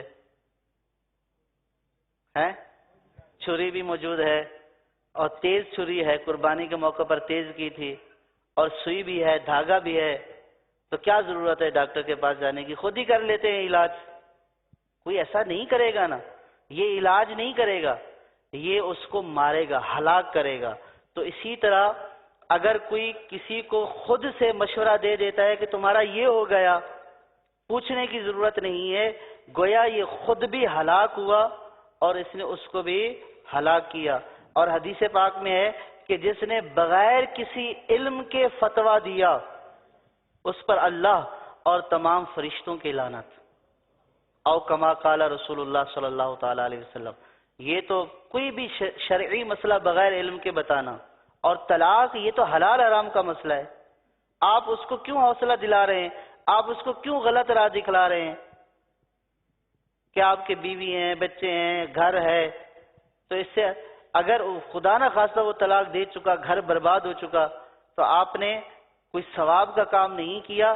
جب تک یہ گناہ کرتے رہیں گے تو اس گناہ کا جو گناہ ملنا ہے اس کے اوپر تو ہے ہی ہے، اور اس میں آپ بھی شریک ہیں کہ یہ آپ کے مشاورت اور آپ کے کہنے کے اوپر اس نے عمل کیا ہے. بہرحال اگر کوئی کسی کو کیسا بھی مشورہ دے رہا ہو اس کے لیے یہ عذر نہیں ہے. جس نے طلاق دیا اس کے لیے عذر نہیں ہے تو مجھے تو اس نے بول دیا تھا، مجھے فلاں نے روک دیا تھا، اصل میں بیوی کہہ رہی تھی نہیں چھوڑ دے، پوچھنے کی کیا ضرورت ہے، گھر والے دباؤ ڈال رہے تھے. تو بھائی اگر جہنم میں اس گناہ کی وجہ سے، بدکاری کی وجہ سے جلو گے تو کیا گھر والے آ کر بچائیں گے، محلے والے آ کر بچائیں گے، چودھری صاحب ذمہ دار آ کر بچائیں گے؟ تمہیں ہی جلنا ہے. لیکن یہ اور بات ہے کہ وہ تمہیں بھی جلا رہے ہیں اور خود اپنے جلنے کا بھی انتظام کر رہے ہیں.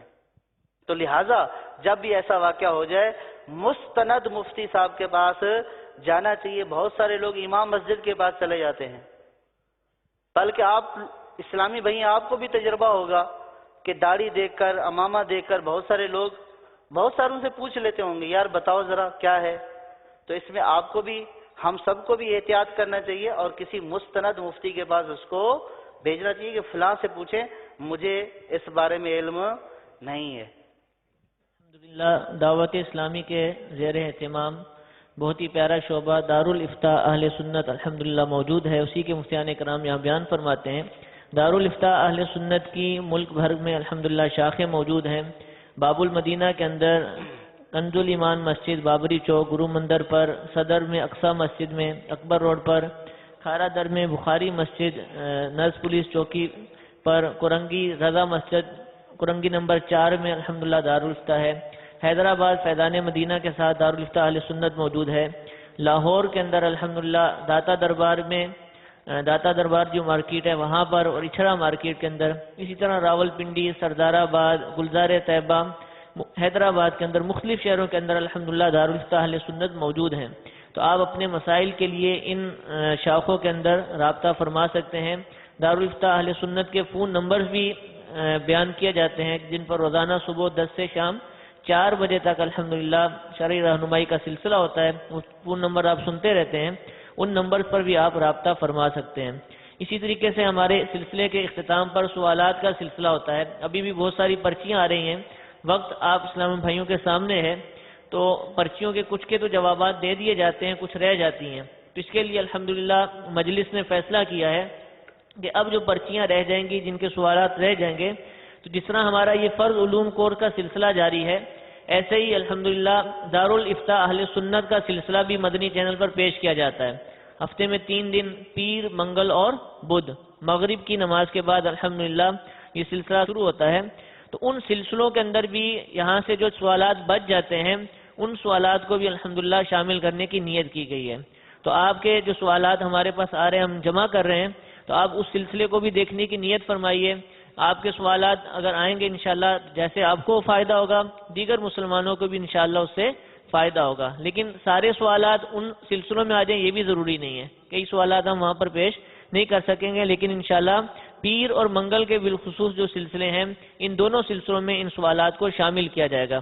اللہ تعالیٰ ہم سب کو عمل کی توفیق عطا فرمائے۔ صلو علی الحبیب صلی اللہ تعالی علی محمد صلی اللہ علیہ وسلم۔ الحمدللہ رب العالمین والصلاة والسلام علی سید المرسلین، اما بعد فاعوذ باللہ من الشیطان الرجیم، بسم اللہ الرحمن الرحیم، الصلاة والسلام علیک یا رسول اللہ وعلى آلك وأصحابك يا حبيب الله، الصلاة والسلام عليك يا نبي الله وعلى آلك وأصحابك يا نور الله، نويت سنة الاعتكاف۔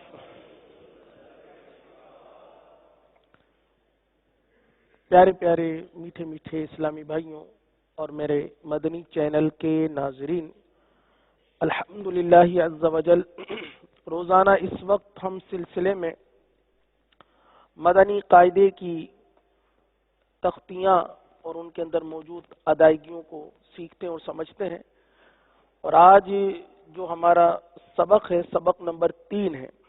سبق نمبر 3 جو ہے وہ ہمارا کل نصف ہوا تھا، آج انشاءاللہ اس کو مکمل کرنے کی کوشش کرتے ہیں۔ تو سبق کے آغاز سے پہلے جو دعا پڑھی جاتی ہے حسب معمول وہ دعا پڑھ لیجئے۔ پڑھیے الصلاۃ والسلام علیک یا رسول اللہ وعلی آلک واصحابک یا حبیب اللہ، الصلاۃ والسلام علیک یا نبی اللہ وعلی آلک واصحابک یا نور اللہ۔ دعا پڑھ لیجیے۔ اللہم افتح علینا حکمتک وانشر علینا رحمتک یا ذا الجلال والاکرام اللهم افتح علينا حكمتك وانشر علينا رحمتك يا ذا الجلال والإكرام. اللهم افتح علينا حكمتك وانشر علينا رحمتك يا ذا الجلال والإكرام. الصلاة والسلام عليك يا نبي الله وعلى آلك وأصحابك يا نور الله.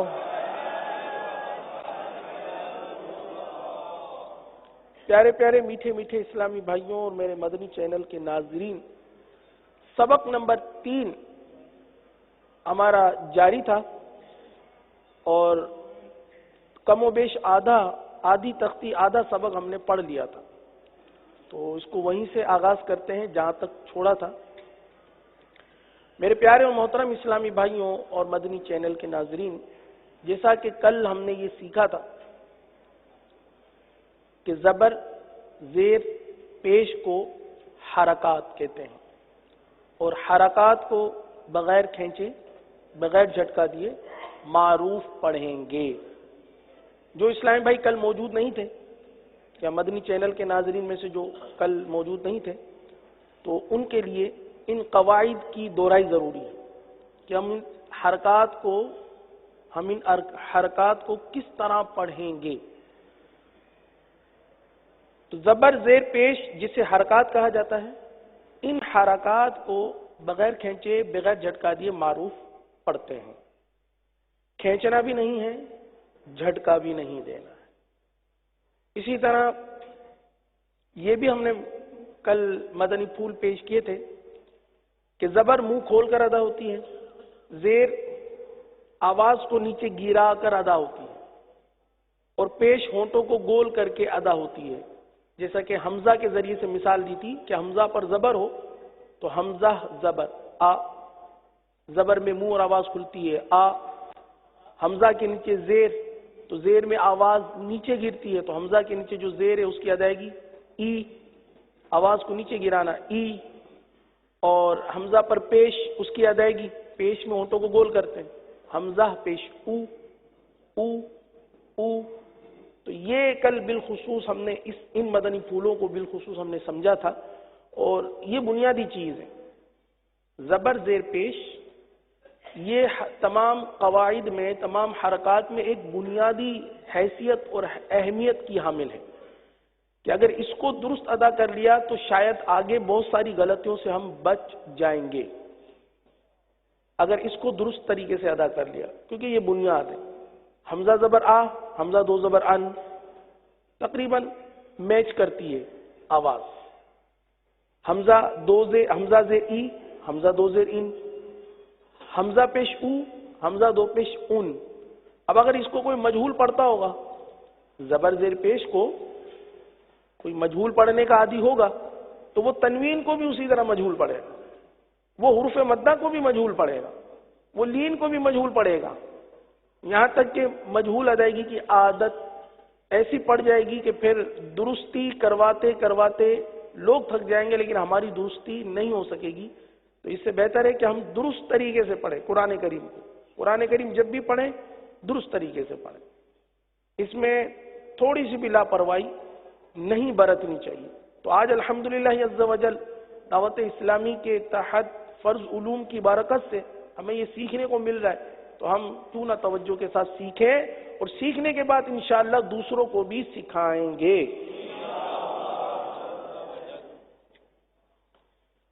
آئیے شروع کرتے ہیں. اعوذ باللہ من الشیطان الرجیم.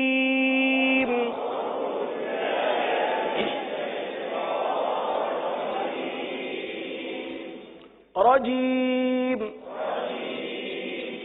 رچیم نہیں ہے، چیم نہیں ہے، پڑھتے ہیں نا جیم، جیم نہیں، جیم پھر چے بن جاتا ہے. رجیم. بسم اللہ الله الرحمن الرحيم.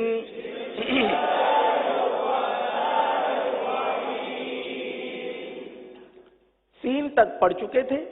3 نقطوں والا شین سے اپنے سبق کا آغاز اس کو آگے بڑھائیں گے. شین زبر ش، شین زیر شی، شین پیش شو، ش شی شو شو. جیسا کہ کل عرض کی گئی تھی کہ عموماً پڑھنے میں ہم بعض اوقات طرزے بنا لیتے ہیں. ش شی شو، یا پھر اگر زبر زیر کو صحیح پڑھ بھی لیا ش شی شو، پیش کو کھینچ دیتے. اس طرح کی غلطی یا توجہ نہ ہونے کی وجہ سے پھر کیا ہوتا ہے کہ پیش کو کھینچتے رہتے ہیں، حرکات آہستہ آہستہ تمام ہی ہم کھینچنے کے عادی بن جاتے ہیں. تو حرکات میں بالکل توجہ چاہیے. اب دیکھیے کہ جب ہم قرآن پاک پڑھ رہے ہوتے ہیں، قرآن پاک میں جو زبر والے حروف ہیں وہ ہم سے کھینچ جاتے ہیں، ہم کھینچنے کے مرتکب ہو جاتے ہیں. اس کی وجہ یہ کہ شروع سے ہم نے حرکات پر توجہ نہیں. تو یہ حرکات ہیں، ان کو بغیر کھینچے پڑھنا ہے. تو کس طرح پڑھیں گے سنیے. ش شی شو، صاد زبر او، او عاد زیر قی، عاد پیش سو، او قی سو. دیکھیے سا اور سو میں بہت فرق ہے. ہماری مادری زبان میں سا اور سو میں فرق نہیں ہے، یعنی سین اور صاد میں فرق نہیں ہے. کسی کا نام اگر آصف بھائی ہے تو ہم کہتے ہیں آصف بھائی یا آصف بھائی، غلط العام جو کہا جاتا ہے. جیسے صابر کسی کا نام ہے، ہم کہتے ہیں صابر. تو ہماری مادری زبان میں صاد کو پر پڑھنے کا سلسلہ ہے ہی نہیں. تو جب ہم قرآن پڑھتے ہیں نا تو ہماری چونکہ وہی عادت ہوتی ہے. قرآن تو ہم 10 منٹ پڑھتے ہیں، آدھا گھنٹہ پڑھتے ہیں، 1 گھنٹہ پڑھتے ہیں. 24 گھنٹے یا 23 ہاؤس جو ہے گھنٹے جو ہے ہم تو اپنی مادری زبان بولتے رہتے ہیں. تو اس وجہ سے ہمارا یہ صاد بعض اوقات کمزور ہوتا ہے. قرآن پڑھتے ہیں کمزور ہوتا ہے. ہم یہ نہ سوچیں کہ جب بھی قرآن پڑھیں گے ہم نے تو ادائیگی سیکھ لی ہے، جب بھی قرآن پڑھیں گے ہماری ادائیگی درست ہوگی. نہیں میرے پیارے اور محترم اسلامی بھائیوں، آپ قرآن اچھا پڑھتے ہیں ماشاءاللہ سبحان اللہ، لیکن اس پر استقامت ضروری ہے. اس پر استقامت ضروری ہے. اگر ایک قاری صاحب بھی ہیں تو ان کے لیے بھی ضروری ہے کہ وہ اپنی ادائیگی کو چیک کرتے رہیں کہ ادائیگی میں کوئی خرابی تو نہیں آئی. اپنی اصلاح. باپا نے کیسا پیارا مدنی ذہن عطا فرمایا، مدنی پھول عطا فرمایا کہ مجھے اپنی اور ساری دنیا کے لوگوں کی اصلاح کی کوشش کرنی ہے. تو یہ ہر معاملے میں ہو جائے، یہ ہر معاملے میں ہو جائے. تو ہم قرآن بہت اچھا پڑھتے ہیں، پھر بھی ہم توجہ کریں کہ کہیں ہم سے کوئی غلطی تو نہیں ہو رہی. تو انشاءاللہ احتیاط کریں گے تو ادائیگی بہتر رہے گی. تو اس کو پڑھ لیجیے دوبارہ. او سی او، او سی او. آگے ضاد زبر ضو، ضاد زیر ضی، ضاد پیش دو، ضو ضی دو. اگر ادائیگی کے لیے آواز تھوڑی سی اور بلند کر دیں، ورنہ اتنی کہ جتنی آپ کے کان سن لیں اتنی آواز، تاکہ ادائیگی آپ اپنی چیک کرتے رہیں نا. تو زبر تو، تو زیر تی، تو پیش تو،